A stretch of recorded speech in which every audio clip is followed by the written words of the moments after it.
Hello friends, welcome to एल्के academy. मैं आकाश मेहता। आज हम डिस्कस करेंगे करंट अफेयर्स नवंबर महीने के Gujarat specific. Let's start with the first news. हमारी पहली न्यूज़ है फ्रेंड्स कि अभी रिसेंटली हमारे चीफ मिनिस्टर और हमारे home minister, chief minister Bhupendra bhai Patel ji और होम मिनिस्टर अमित शाह जी, उनके द्वारा इनॉग्रेशन किया गया स्टेट का largest waste to energy plant का। इसके बारे में बात करते हैं कि स्टेट का largest waste to energy plant का अभी इनॉग्रेशन किया गया है चीफ मिनिस्टर और होम मिनिस्टर जी के द्वारा। इनके बारे में बात करते हैं।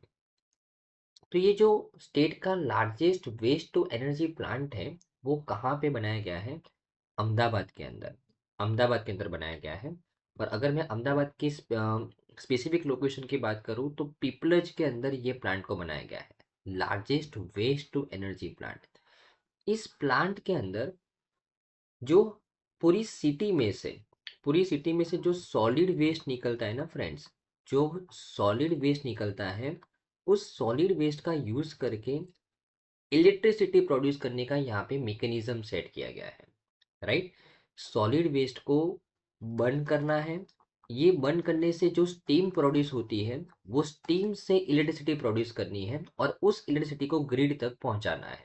ये प्लांट का मेन काम है, वेस्ट टू एनर्जी प्लांट पीपलज के अंदर। ये जो प्लांट है वो ट्रिपल पी मॉडल के ऊपर काम करेगा, पब्लिक प्राइवेट पार्टनरशिप मॉडल के ऊपर काम करेगा, बराबर ना। और ये प्लांट के पीछे सरकार के द्वारा टोटल कितना 375 करोड़ रुपए अलोकेट किया गया है। 375 करोड़ रुपए का ये प्लांट बनाया गया है। Largest waste to energy plant है। और अहमदाबाद सिटी का जो डेली बेसिस के ऊपर हजारों के मेट्रिक टन के अंदर 1000 मेट्रिक टन ऑफ वेस्ट जो डेली निकलता है उसमें से सॉलिड वेस्ट निकाल के सॉलिड वेस्ट को बर्न करके उसमें जो स्टीम प्रोड्यूस होगा उस स्टीम का यूज करके यहाँ पे इलेक्ट्रिसिटी प्रोड्यूस करना है। और इस प्लांट की अगर मैं कैपेसिटी की बात करूँ, उसकी कैपेसिटी है 15 megawatt. 15 megawatt of electricity per hour वो क्रिएट करेगा, ध्यान में रखना है, बराबर ना। ओके। राइट। तो कहाँ पे बनाया जा रहा है? पीपलज के अंदर, अहमदाबाद के पीपलज के अंदर 1000 मेट्रिक टन जो सिटी का डेली वेस्ट निकलता है उसको यूज करके रिसाइकल करके यहाँ पे इलेक्ट्रिसिटी प्रोड्यूस करना है, बराबर ना। ओके। राइट। और ओके, सिंपल न्यूज़ थी लेकिन बहुत इंपॉर्टेंट है एग्जाम पॉइंट ऑफ व्यू से। स्टेट का largest waste to energy plant कहाँ पे बनाया गया है? अहमदाबाद के पीपलज के अंदर, ध्यान में रखना है, बराबर ना। 375 करोड़ रुपए का अलोकेशन किया गया है। ओके। चल, हमारी सेकेंड न्यूज़ है फ्रेंड्स कि अभी रिसेंटली गुजरात का एक लोकेशन, उसको अभी UNESCO global geo park tag दिया गया। Global geo park tag Gujarat के कौन से लोकेशन को दिया गया? तो dinosaur fossil park and museum जो है गुजरात के अंदर, कहाँ पे? रायोली विलेज के अंदर। रायोली विलेज के अंदर जो dinosaur fossil park and museum है उसको यूनेस्को के द्वारा UNESCO global geo park tag दिया गया है। अभी सबसे पहले तो UNESCO global geo park tag क्या होता है उसके बारे में समझ लेते हैं। देखो, what are the UNESCO global geo parks? अभी ये यूनेस्को ग्लोबल जियो पार्क का जो टैग होता है ना वो किसको दिया जाता है? जियो हेरिटेज साइट को दिया जाता है। ये जियो जियो हेरिटेज साइट क्या होती है? तो एक यूनिफाइड जियोग्राफिकल एरिया होता है with internationally significant geological sites manage with the holistic approach to protection, education and sustainable development. एक ऐसा जियोग्राफिकल एरिया कि जिसको प्रोटेक्ट करना, एजुकेट करना और सस्टेनेबल डेवलपमेंट के लिए उसको प्रोत्साहित करना, प्रमोट करना बहुत रिक्वायर्ड है, उसको बोलते हैं जियो हेरिटेज साइट या तो फिर ग्लोबल जियो पार्क। अभी geo heritage sites are the locations that have geological significance due to their unique rock formations, fossils, mineral deposits और लैंड फॉर्म्स। ये जियो हेरिटेज साइट कौन सी साइट होती है? ये यूनिक होती है, इसको प्रोटेक्ट करना बहुत जरूरी होता है बिकॉज वहां पे यूनिक रॉक फॉर्मेशन पाए जाते हैं, फॉसिल्स पाए जाते हैं, मिनरल डिपॉजिट्स पाई जाती है, लैंड फॉर्म्स पाए जाते हैं। इसके लिए इस एरिया को, इस साइट को प्रोटेक्ट करना बहुत जरूरी होता है। इसके लिए उसको टैग दिया जाता है जियो हेरिटेज साइट का, जिसको हम बोलते हैं ग्लोबल जियो पार्क, ध्यान में रखना है, बराबर ना। और अगर मैं डेजिग्नेशन प्रोसेस की बात करूँ तो UNESCO global geo parks are designated for the 4 years. 4 साल के लिए उनको डेजिग्नेट किया जाता है और after which they undergo the revalidation. देखो, सबसे पहले उनको ग्रीन कार्ड दिया जाता है if the area continues to meet the criteria. उसके बाद उनको येलो कार्ड दिया जाता है if the area no longer meets the criteria, allowing 2 years for the improvement. और रेड कार्ड दिया जाता है issued if the area fails to meet the criteria within the 2 years after a yellow card leading to loss of status. देखो, अगर for example एक कोई area को geo heritage site का टैग दिया गया है, ग्लोबल जियो पार्क का टैग दिया गया है यूनेस्को के द्वारा, तो उसको ग्रीन कार्ड का ग्रीन कार्ड दिया जाएगा। मतलब वो पर्टिकुलर एरिया है ना, यूनेस्को के द्वारा जो क्राइटेरिया डिफाइन किया गया है उसको मीट कर रहा है। ओके, उसके बाद अगर वो एरिया 2 साल कंटिन्यूअसली 2 साल तक यूनेस्को के द्वारा जो क्राइटेरिया दिया गया है अगर उसको मीट नहीं कर रहा है तो उसको येलो कार्ड दिया जाएगा। और येलो कार्ड देने के बाद भी वो 2 साल तक वो क्राइटेरिया को मीट नहीं कर रहा तो उसको रेड कार्ड दिया जाएगा। और जब उसको रेड कार्ड दिया जाएगा मतलब वो अपना जो स्टेटस है जियो हेरिटेज साइट का उसको खो चुका है। तो जियो हेरिटेज साइट बना है मतलब उस साइट को लोग प्रोटेक्ट करना है बिकॉज उसके अंदर बहुत इंपॉर्टेंट मिनरल पाए गए हैं, रॉक फॉर्मेशंस पाए गए हैं, फॉसिल्स पाए गए हैं या तो फिर लैंडफॉर्म पाए गए हैं, बराबर ना। ओके, तो अभी गुजरात के अंदर ये जो रयोली विलेज है वहाँ पे डायनासोर फॉसिल पार्क और म्यूजियम को ये यूनेस्को का ग्लोबल जियो पार्क टैग दिया गया है बिकॉज यहाँ पे डायनासोर के जो फॉसिल्स है वो पाए जाते हैं, वो पाए गए हैं, बराबर ना। ओके, डायनासोर के एग्स पाए गए हैं यहाँ पे, बराबर ना, ध्यान में रखना है। तो अगर मैं इस डायनासोर फॉसिल पार्क और म्यूजियम के जियोलॉजिकल इंपॉर्टेंस की बात करूं तो in the early 1980s geologists discovered the large dinosaur bones and fossils eggs यहाँ पे उनको मिले थे, बराबर है, ध्यान में रखना है। और उसके अलावा ग्लोबल पॉपुलेशन की बात करूं it is one of the largest dinosaur egg hatcheries in the world. ये जो डायनासोर फॉसिल पार्क है गुजरात का वो one of the largest dinosaur egg hatcheries है वर्ल्ड के अंदर, ध्यान में रखना है। रैंकिंग थर्ड ग्लोबली, सबसे पहले फ्रांस का एक फॉसिल पार्क है, सेकंड नंबर पे मंगोलिया का है और थर्ड नंबर पे गुजरात का एक डायनासोर फॉसिल पार्क है जहाँ पे डायनासोर के एक पाए गए हैं, बस ध्यान में रखना है। ओके, और उसके अलावा अगर मैं डायनासोर्स की हिस्ट्री के बारे में बात करूं इंडिया के अंदर तो अर्ली डायनासोर डिस्कवरीज इंडिया के अंदर ही पाई गई थी। Asia's first dinosaur bones were discovered in India in 1828 in Jabalpur Madhya Pradesh, बराबर ना, by captain William Henry Sleeman, बराबर ना। उसे सबसे पहले एशिया का पहला डायनासोर का बॉन्ड का डिस्कवर किया इंडिया के अंदर जबलपुर के अंदर। डायनासोर के फॉसिल्स मध्य प्रदेश, महाराष्ट्र और गुजरात के अंदर आपको पाए जाते हैं। आर की fossil rich regions that have yielded many dinosaur skeletons and eggs, ध्यान में रखना है। और डायनासोर की जो हैचरीज है India is believe to be one of the largest dinosaur hatcheries in the world with major nesting sites discovered in the region like Jabalpur, Balasinor and Dhar district जो मध्य प्रदेश का है, बराबर ना। तो डायनासोर्स की हिस्ट्री अगर बात करें तो भारत पहले से ही डायनासोर्स के डिस्कवरी के अंदर मतलब अव्वल अव्वल पाया गया है। और एशिया का सबसे पहला डायनासोर का जो बॉन्स है मतलब वो भी डिस्कवर किया गया था इंडिया के अंदर 1828 के अंदर। डायनासोर के फोसिल्स, डायनासोर के हैचरीज वगैरह भी इंडिया के अंदर ये 3-4 लोकेशन पे बहुत ज़्यादा मात्रा में पाई जाती है, ध्यान में रखना है, बराबर ना। ओके, तो बहुत इंपॉर्टेंट न्यूज़ है। ग्लोबल जियो पर टैग किसको मिलता है? जियोलॉजिकली इम्पोर्टेंट जो एरिया होता है जिसको प्रोटेक्ट करना बहुत ज़रूरी होता है बिकॉज वहाँ पे बहुत यूनिक चीज़ें पाई गई है और उसी एरिया को ये टैग दिया जाता है। और वो अगर क्राइटेरिया को मीट नहीं करता तो 4 साल के बाद उस स्टेटस को हटाया भी जा सकता है, बराबर, ध्यान में रखना है। Okay, right.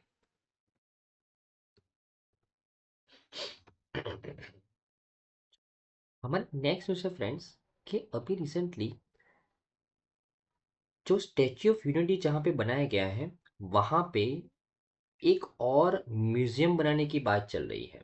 और museum of royal kingdom of India is going to be construct in the Kevadia, ध्यान में रखना है। मुर्की म्यूजियम को बनाने की बात चल रही है, कहाँ पे? केवड़िया के अंदर जहाँ पे स्टेच्यू ऑफ यूनिटी बनाया गया है। तो उसी एरिया को और डेवलपमेंट करने के लिए, उसी एरिया का और डेवलपमेंट करने के लिए यहाँ पे मुर्की मुर्की म्यूजियम को बनाने की बात चल रही है। अब ये मुर्की म्यूजियम क्या है?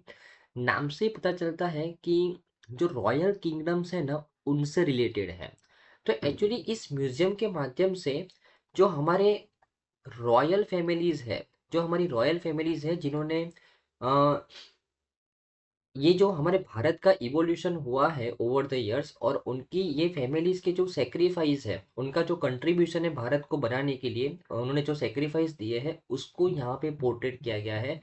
पोर्ट्रेट करने की बात चल रही है इस म्यूजियम के अंदर, मोरकी म्यूजियम के अंदर। तो PM Modi will be laying the foundation of stone during the celebration of national unity day 31 अक्टूबर। जो नेशनल यूनिटी डे 31 अक्टूबर को हम सेलिब्रेट करते हैं, 31 अक्टूबर सरदार वल्लभ भाई पटेल का जो बर्थ एनिवर्सरी है, वहाँ पे हम हर साल नेशनल यूनिटी डे को सेलिब्रेट करते हैं। और उसी दिन को पीएम मोदी जी ने फाउंडेशन स्टोन रखा ये मोरकी म्यूजियम का। कहाँ पे? केवड़िया के अंदर, बराबर ना? Okay, right. और टोटल 260 करोड़ का ये प्रोजेक्ट है, ध्यान में रखना है। ओके। और this museum will be built at the cost of ₹260 crore near the statue of unity in the 2 years। आने वाले 2 साल के अंदर ये कंप्लीट हो जाएगा। और इसके अंदर जो हमारी रॉयल फैमिलीज है उनके द्वारा जो सेक्रीफाइस दिए गए हैं, बराबर, 562 राजवी फैमिलीज के द्वारा जो सेक्रीफाइस दिए गए हैं, उनके कंट्रीब्यूशन के माध्यम से जो अभी इंडिया बना है उसको यहाँ पे पोर्ट्रेट किया जाएगा, ध्यान में रखना है, बराबर ना? और आने वाले 2 साल के अंदर ये म्यूजियम कंप्लीट होगा। मोरकी म्यूजियम, ध्यान में रखना है, कहाँ पे बनना चाह रहा है? केवड़िया के अंदर, बराबर ना? और स्टेच्यू ऑफ यूनिटी के पास में ही ये बनेगा और 2 साल के अंदर ही कंप्लीट हो जाएगा, राइट? ओके। तो आई थिंक आपको इस न्यूज़ में समझ में आया होगा फ्रेंड्स। ओके।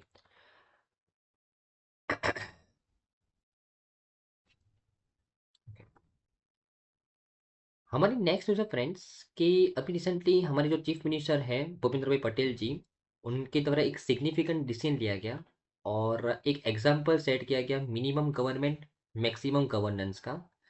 इसके बारे में बात करें, देखो ये न्यूज़ बहुत इंपॉर्टेंट है मेंस आंसर राइटिंग के लिए। मेंस आंसर राइटिंग के लिए बहुत इंपॉर्टेंट है, बिकॉज आपको मेंस आंसर राइटिंग में गुजरात के द्वारा आपको एक ऐसा क्वेश्चन पूछा जाए फॉर एग्जाम्पल कि मिनिमम गवर्नमेंट मैक्सिमम गवर्नेंस के रिगार्डिंग गुजरात के द्वारा क्या क्या स्टेप्स लिए गए हैं, उसमें ये स्टेप आपको डिस्क्राइब करना पड़ेगा। ये स्टेप आपको हेल्प करेगा, सिंपल, बराबर। तो कौन सा स्टेप है? तो एक्चुअली यहाँ पे पिछले कुछ समय से बहुत सारी एप्लीकेशंस आती थी किसके रिगार्डिंग? लैंड कन्वर्जन के रिगार्डिंग। लैंड कन्वर्जन के रिगार्डिंग, फॉर एग्जांपल कोई कल्टीवेटेड लैंड है तो उसको एग्रीकल्चर लैंड में कन्वर्ट करना है। उसके अलावा फॉर एग्जांपल कोई एग्रीकल्चर लैंड है उसको नॉन एग्रीकल्चर पर्पस के लिए कन्वर्ट करना है। तो डिस्ट्रिक्ट और स्टेट लेवल पे बहुत सारे अ, ऐसे एप्लीकेशंस आ रहे थे कि भाई हमको लैंड कन्वर्ट करना है पर्टिकुलर प्रोजेक्ट्स के लिए, बराबर। तो ऑब्जर्व करते हुए ये ऑब्जर्व करते हुए चीफ मिनिस्टर ने एक डिसीजन लिया। अभी देखो फॉर एग्जांपल अगर अभी की अगर बात करूँ तो एग्जिस्टिंग स्टेट रेगुलेशन के मुताबिक अगर कोई परचेसर उसको ऑब्टेन करना है, मतलब उसको लैंड एक्वायर करना है तो उसको ऑब्टेन करना पड़ेगा state level approval. State level approval को उसको ऑब्टेन करना पड़ेगा for the land valuation exceeding ₹50 lakh. अगर कोई परचेसर 50 लाख से ज़्यादा का लैंड को परचेस कर रहा है और उस लैंड को कन्वर्ट करना चाहता है तो उसको स्टेट लेवल पे अप्रूवमेंट चाहिए। तो उसकी वजह से क्या होता था कि भाई उसका प्रोजेक्ट जब तक अप्रूवमेंट नहीं मिलेगा तब तक उसका प्रोजेक्ट है ना डिले होता था। और ऐसी बहुत सारी एप्लीकेशन आती थी कि भाई हमको पर्टिकुलर प्रोजेक्ट्स के लिए ये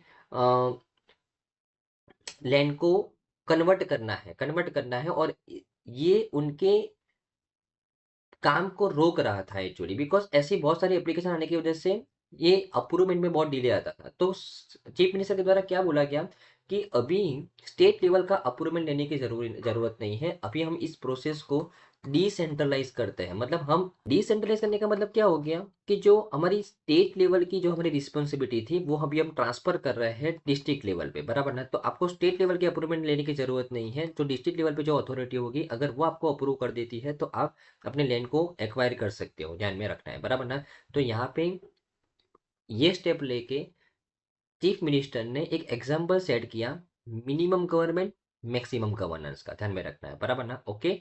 तो आई थिंक आपको इस स्टेटमेंट का सिग्निफिकेंस समझ में आया होगा, बराबर ना? कि भाई गवर्नमेंट का रोल कम करके हम गवर्नेंस के ऊपर फोकस कर रहे हैं ताकि हम लोगों को डेवलप कर सके, सिंपल, बराबर ना? Okay, right. चलो, ओके। हमारी नेक्स्ट है फ्रेंड्स कि अगेन हमारे चीफ मिनिस्टर श्री भूपेंद्र भाई पटेल जी के द्वारा एक अप्रोच फाइनलाइज किया गया है कि अगर हमको हमारे ट्रांसपोर्ट सर्विस को स्टैंडर्डाइज करना है तो हमको हमारी जो रोडवे है उसको वाइड करना पड़ेगा। तो chief minister Shri Bhupendra bhai Patel has implemented an ease of transportation approach to address the increasing traffic in the state driven by ongoing development. तो जो डेवलपमेंट स्टेट के अंदर चल रहे हैं उसकी वजह से जो ट्रैफिक हो रहा है, लोगों को हैरेसमेंट हो रही है ट्रैफिक की वजह से, उसको ईज करना है। ईज ऑफ ट्रांसपोर्टेशन अप्रोच अपना है भूपेंद्र भाई पटेल जी के द्वारा। उनने क्या बोला है कि जहाँ पे एक मतलब ऐसे रोड जहाँ पे ट्रैफिक हो रहा है बिकॉज ऑफ डेवलपमेंट प्रोजेक्ट्स, तो उस उन रोड को क्या कर दो आप, वाइड कर दो, ताकि वो ट्रैफिक इजीली कन्वे किया जा सके। सिंपल, बराबर ना? ओके। और इसकी वजह से यहाँ पे under this initiative 1646 crore rupees has been allocated for the four laning of 203 kilometre across 21 roads. 21 roads को फोर लेन करने के लिए इतना पैसा अलोकेट किया गया है। Furthermore 580 crore has been sanction for the 10 metre widening of 221.45 kilometre across 15 roads. मतलब अलग अलग रोड को वाइड करने के लिए यहाँ पे टोटल मिला के 2995 करोड़ रुपए अलोकेट किया गया फॉर द 61 रोड्स को वाइड करने के लिए। सिंपल, बराबर ना? Okay, right. तो ये जो डिसीजन है हमारे चीफ मिनिस्टर का will greatly improve the road safety and transportation efficiency and accelerate the states ongoing development, बराबर है? तो डेवलपमेंट प्रोजेक्ट्स की वजह से जो ट्रैफिक हो रहा है, तो वहां पे डेवलपमेंट रोकना नहीं है, वहां पे लोगों को परेशानी नहीं पहुंचानी है। हमको क्या कर देना है, एक लूप मतलब एक बीच का रास्ता निकालना है, वो रोड को ही वाइड कर दो। सिंपल, बराबर ना? इसके लिए 2995 करोड़ रुपया एलोकेट किया है स्टेट गवर्नमेंट के द्वारा टोटल 61 रोड्स को वाइड करने के लिए। सिंपल, बराबर ना? ध्यान में रखना है। ओके, चलो हमारी नेक्स्ट है जो फ्रेंड्स, कि अभी रिसेंटली हमारे चीफ मिनिस्टर श्री भूपेंद्र भाई पटेल जी के द्वारा एक मेजर गिफ्ट दिया गया है फार्मर्स को। जो हमारे स्टेट के फार्मर्स हैं उनको कौन सा मेजर गिफ्ट दिया गया है उसके बारे में बात करते हैं। तो आपको पता ही होगा, हम बार बार स्वागत जो ऑनलाइन इवेंट होता है उसको हमारी न्यूज़ के अंदर कवर करते हैं। ये स्वागत ऑनलाइन जो पब्लिक ग्रीवियंस रिड्रेसल प्रोग्राम होता है जो हर महीने मुख्यमंत्री जी करते हैं, मुख्यमंत्री जी उसको हैंडल करते हैं। कौन सा programme? Swagat online public grievance redressal programme. ये ऐसा प्रोग्राम होता है कि यहाँ पे आम आदमी अगर स्टेट गवर्नमेंट को कोई अपना ग्रीवियंस कहना चाहता है, अपनी कोई मुश्किल ही कहना चाहता है, तो वो इस प्रोग्राम के अंदर में कह सकता है। तो यहाँ पे बहुत सारे फार्मर्स ने एक अपनी दिक्कत को यहाँ पे बताया था इस Swagat online public grievance redressal programme के अंडर में, और उसी ग्रीवियंस को यहाँ पे रिड्रेस किया है भूपेंद्र भाई पटेल जी के द्वारा। क्या किया है उन्होंने उसके बारे में बात करते हैं। एक्चुअली यहाँ पे अभी जो हमारा रिसेंट लॉ है वो क्या कहता है कि अगर कोई फार्मर फर्स्ट में 1960 के बाद, ये फर्स्ट में 1960 जब गुजरात की स्थापना हुई, अगर उसके बाद कोई फार्मर ने अपनी जो जमीन है वो कोई डेवलपमेंट प्रोजेक्ट्स के लिए दे दी है, तो वो फार्मर का जो सर्टिफिकेट होता है उसके पास से उसका फार्मर का सर्टिफिकेट कैंसिल हो जाता है। फिर वो फार्मर अपना नया सर्टिफिकेट नहीं बना सकता था, फार्मर का नया सर्टिफिकेट नहीं बना सकता, बिकॉज उसने जो अपनी एग्रीकल्चर लैंड थी उसको तो उसने बेच दिया डेवलपमेंट प्रोजेक्ट के लिए। मतलब वो अभी खेती नहीं करने वाला, तो उसका जो फार्मर का सर्टिफिकेट है वो कैंसिल हो जाएगा। लेकिन अभी हमारे चीफ मिनिस्टर ने क्या बोला कि जो फार्मर ने गुजरात की स्थापना के बाद अपनी जमीन को डेवलपमेंट प्रोजेक्ट के लिए दिया था, अगर वो फिर से वापस एग्रीकल्चर लैंड परचेस करना चाहता है, तो उसको वापस फिर से फार्मर सर्टिफिकेट दिया जा सकता है।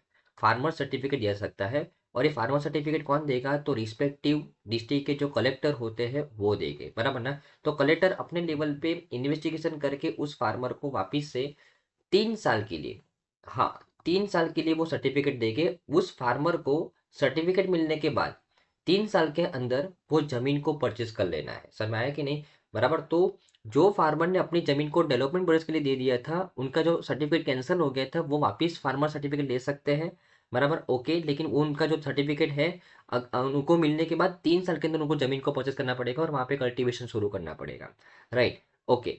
तो ये एक फार्मर का मुद्दा उन्होंने सॉल्व कर दिया। उसके बाद यहाँ पे अगर कोई फार्मर का सर्टिफिकेट नहीं मिल रहा है और उसकी वजह से उनको फार्मिंग के बेनिफिट नहीं मिल पा रहे हैं, तो वो भी अपना नया सर्टिफिकेट बनवा सकते हैं इस इनिशिएटिव के अंडर में। वो भी कौन निकाल के देंगे? रिस्पेक्टिव कलेक्टर अपने लेवल पे इन्वेस्टिगेशन करके निकाल के देंगे, बराबर ना। तो यहाँ पे फार्मर्स का जो मुद्दा था वो फार्मर्स को यहाँ पे उनका मुद्दा उनका इश्यू को सॉल्व किया गया चीफ मिनिस्टर के द्वारा। स्वागत ऑनलाइन प्लेटफॉर्म के द्वारा ये इश्यू क्रिएट किया गया था और उसको रिड्रेस किया है भूपेंद्र भाई पटेल जी के द्वारा, बराबर ना। और मुद्दा आपको समझ में आया होगा फ्रेंड्स, ओके, राइट।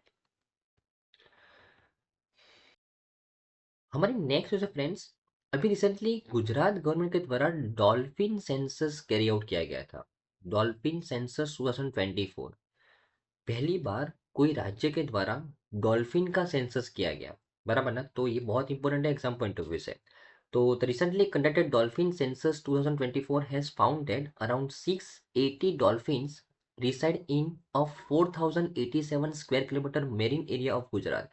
तो गुजरात का जो मरीन एरिया है 4087 स्क्वायर किलोमीटर का, उसके अंदर कितनी डॉल्फिन पाई गई है? 680 डॉल्फिन पाई गई है। पहली बार कोई स्टेट के द्वारा ऐसा डॉल्फिन का सेंसस कैरी आउट किया गया है, बराबर ना, okay. Gujarat has a rich aquatic heritage boasting the longest sea coast and many rare aquatic animals. Among these, the most beautiful and attractive is a dolphin. Recently, Gujarat Forest Department conducted a dolphin census, or approximately 680 dolphins have been recorded in the Gujarat maritime area of 4087 square kilometer। ध्यान में रखना है, बराबर ना, okay. और highest number of 498 dolphins were observed in 1384 square kilometre region south of the gulf of Kutch. तो gulf of Kutch है उसके जो साउथ रीजन के अंदर जो 1384 किलोमीटर का जो रीजन है वहां पे 498 डॉल्फिन पाई गई है, ये 580 में से, बराबर ना। 580 नहीं, 680 में से, सॉरी, बराबर ना, ओके। और 168 dolphin were spotted in the 1821 square kilometre area of the north of the gulf of Kutch. Gulf of Kutch के नॉर्थ में 1821 स्क्वायर किलोमीटर का जो एरिया है वहां पे 168 डॉल्फिन को पाया गया है और 498 dolphin south of gulf of Kutch के अंदर पाए गए, ध्यान में रखना है, बराबर ना। तो रेफरेंस गल्फ ऑफ कच्छ का लिया है। गल्फ ऑफ कच्छ के नॉर्थ में 168 डॉल्फिन और उसके साउथ में 498 डॉल्फिन, ध्यान में रखना है, बराबर ना, ओके, राइट। और ये जो सर्वे किया गया था वो बहुत सारी बोट्स के द्वारा और बहुत सारे बोट्स को इक्विप किया गया था बाइनोक्यूलर्स और जीपीएस टेक्नोलॉजी के माध्यम से, और इस टेक्नोलॉजी का यूज करके हमने इस सर्वे को किया था। पहली बार कोई राज्य ने डॉल्फिन का सेंसस निकाला है, ध्यान में रखना है, ओके, राइट।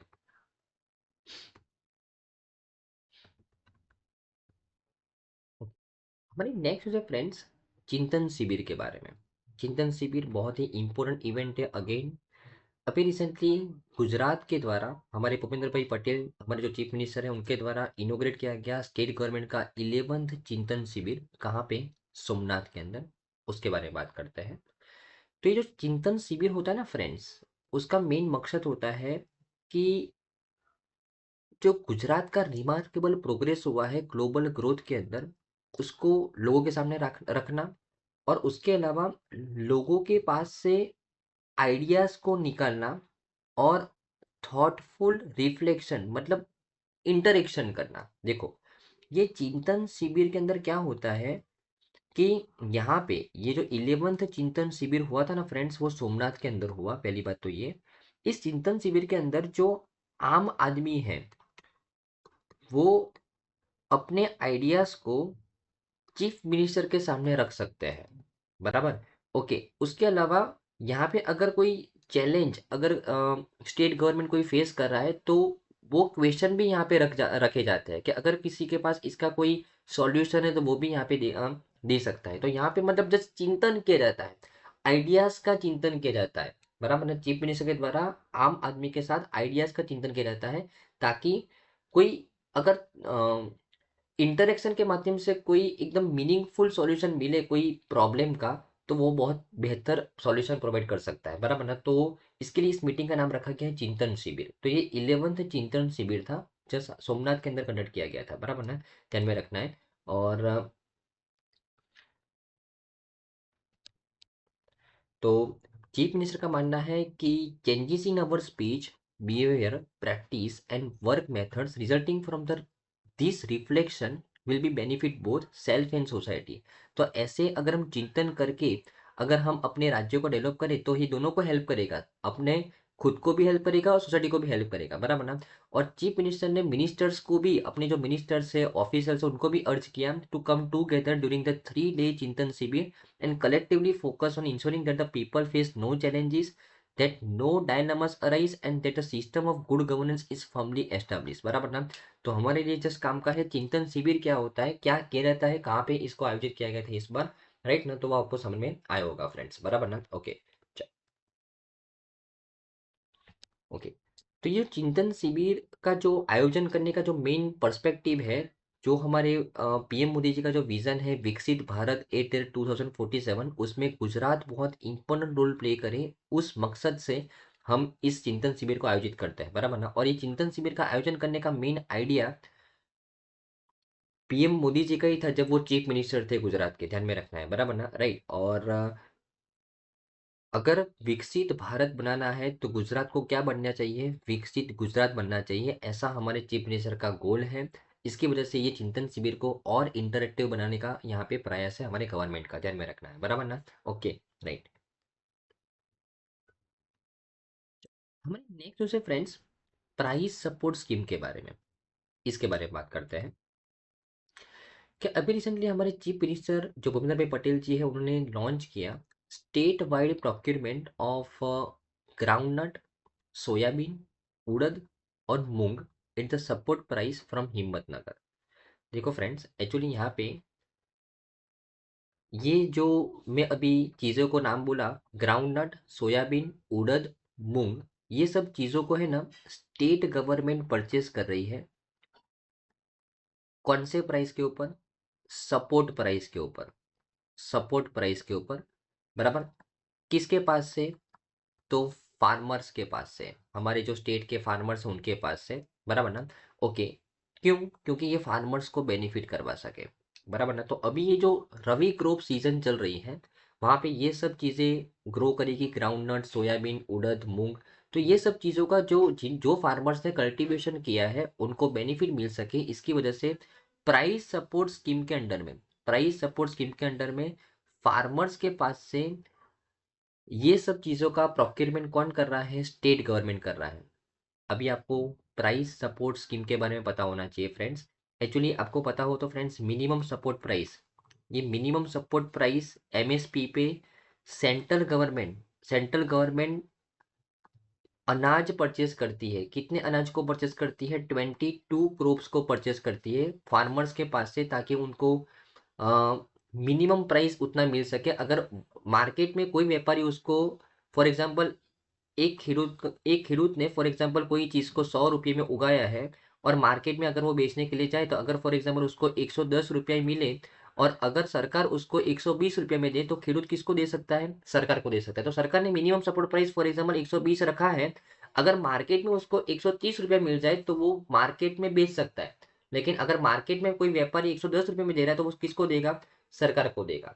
इसको बोलते हैं मिनिमम सपोर्ट प्राइस, ताकि खेडूत को कुछ प्रॉफिट मिल सके, गारंटीड प्रॉफिट। उसी तरीके से यहाँ पे state government price support scheme के अंडर में ये सब चीज़ों को परचेस कर रही है, कि अगर मार्केट में कोई व्यापारी उनके पास से सफिशिएंट प्राइस में ये सब चीज़ों को नहीं परचेस कर रहा है, तो कौन परचेस करेगा? सरकार परचेस करेगी। ये जो प्राइस सपोर्ट स्कीम है वो कितने दिन के लिए है? 90 डेज के लिए है। 160 सेंटर के ऊपर से यहाँ पे इस स्कीम के अंडर में गवर्नमेंट परचेस करेगी। ये सब चीज़ों को ध्यान में रखना है, बराबर ना। ओके। और ये 3.70 लाख फार्मर्स को ये हेल्प करेगा, जो रजिस्टर्ड फार्मर्स हैं, बराबर ना। ओके। और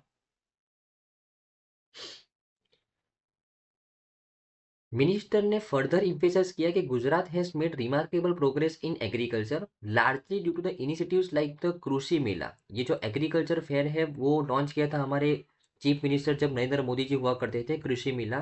तो एक कृषि मेला के माध्यम से हमने फार्मर्स को हेल्प करने की शुरुआत की, और आज 2024-25 पीरियड के लिए हम अनाउंसमेंट कर रहे हैं कि minimum support price 6783 rupees per quintal for the ground nuts, 8682 rupees for the moong, 6 7, okay okay